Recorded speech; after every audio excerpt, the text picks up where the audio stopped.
I've been asked to make a video on algebraic division or algebraic long division. So I'll make a video on algebraic long division. So let's say we wanted, I'm just going to make up a problem. Let's say we wanted to divide, we wanted to see how many times does, I'll start with a fairly straightforward problem.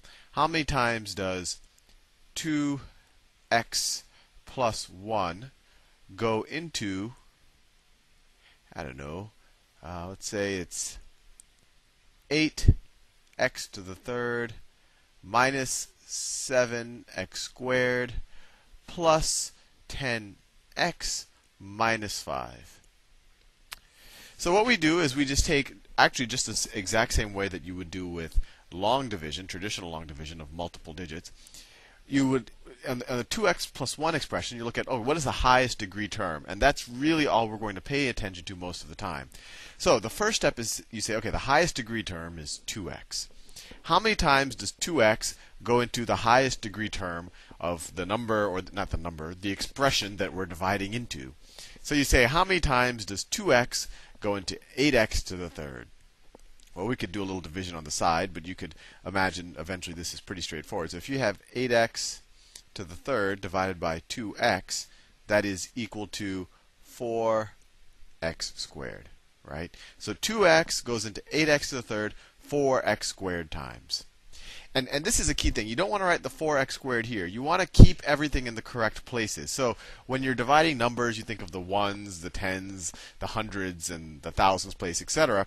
When you're dividing polynomials, you can kind of think of the x to the 0 space, the x to the 1 space, or the x space, the x squared space, the x to the third space.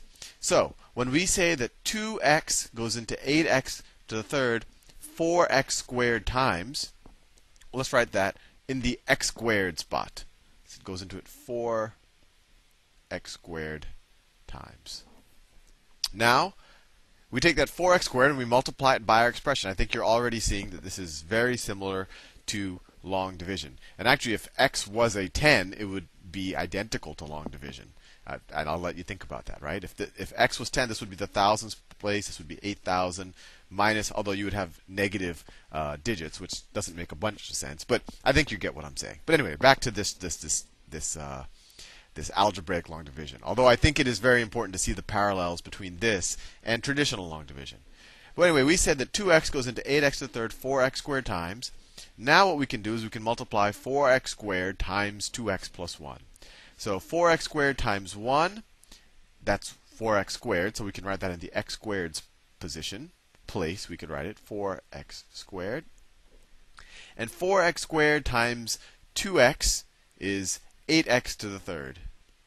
8x to the third. This is a plus here. And now, just like we do with traditional long division, we can subtract this from this. So minus 7x squared minus 4x squared is minus 11x squared minus 11x squared, and then 8x to the third minus 8x to the third is 0, so we can ignore that right there. And if we want, we can bring down the rest of the number, but maybe just for fun, we'll bring down the next spot just like we do in traditional long division. And actually, let me erase this over here. Let me erase this because I think we might find that real estate useful. All right, I'm back. Actually, it doesn't hurt to bring down the whole thing, just so that you understand what we're doing. We're saying if you were to divide 2x plus 1 into this entire expression, and you say that it goes in 4x squared times, now you could kind of call it our intermediate remainder is what's left, right? This is what's left. You could almost imagine 4x squared times 2x plus 1 is 8x to the third plus 4x squared plus 0 plus 0, right? Because it doesn't contribute anything to these spots. But then what's left over is this expression. If you take this minus this whole expression, you get what's left over. Now we just do the same thing over.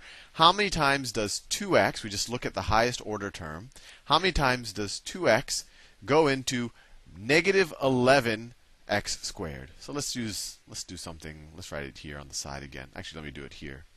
So if we were to take minus 11x squared divided by 2x, that is equal to what? That is equal to minus 11 halves x, right?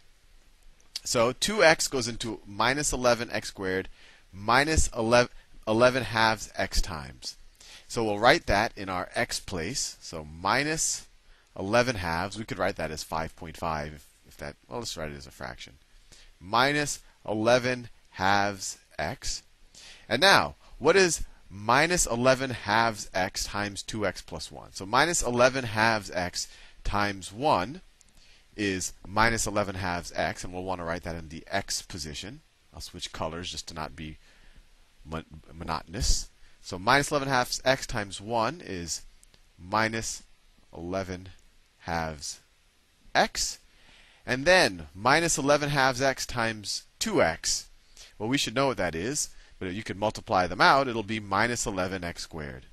Minus 11x squared. And I think you see what we're doing. After every step, we're canceling out the largest degree of the polynomial we're dividing into. Fair enough. Now let's subtract this expression from this, and we'll get kind of our new intermediary remainder, and maybe that'll be the full remainder. So let's see. Minus 11x squared minus 11x squared, that's 0, so we don't have to write anything there.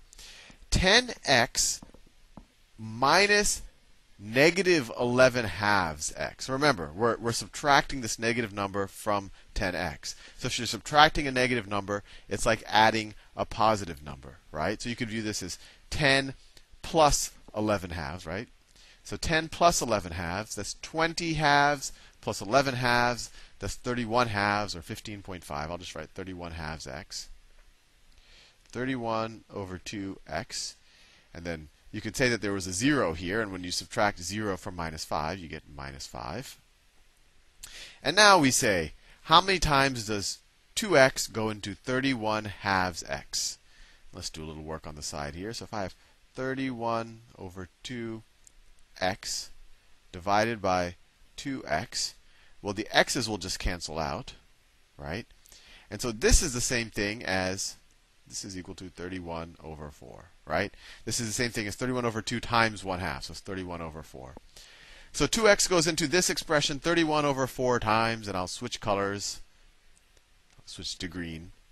So, and that's a positive, right? You're dividing a positive into a positive. So plus 31 over 4 times, and I'm writing that in the, you could view that in the constant space or in the x to the 0 space, or the 1 space even. So it goes into 31 over 4 times. 31 over 4 times 1 is 31 over 4. 31 over 4. And 31 over 4 times 2x is 31 over 2x, right?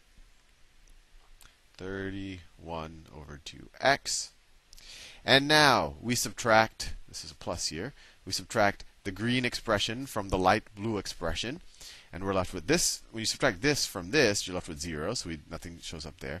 And we're left with minus 5 minus 31 over 4. And we can just do a little bit of fraction work here. That's equal to, see, minus 5 over 4 is minus 20, minus 31, all of that over 4. So minus, so that is equal to what? Minus 20, that's equal to minus 51. Minus 51 over 4. So our answer is 2x plus 1 goes into 8x to the third minus 7x squared plus 10x minus 5. It goes into it 4x squared minus 11 halves x plus 31 over 4 times. But there is a remainder, and this is the remainder. And so a way to visualize this, or another way to think about this problem, just so that we don't, so it's actually useful when we're actually solving real problems, and that you just don't view this as some kind of mechanical way to get problems right on a test that only tests algebraic long division. As another way to write this relationship, you could write that, let me do it in another color. Let's see, I've used many of my colors already. So you could write that 2x plus 1 times this 4x squared, that's an x, minus 11 halves x plus 31 over 4 plus the remainder. So when you multiply these two out, and then if you were to add the remainder, 51 over 4, that would equal, and let me draw a dividing line. I don't want to confuse you with all this stuff here. That would equal this. That would equal 8x to the third minus 7x squared plus 10x minus 5. Anyway, I hope that helps. See you in the next video.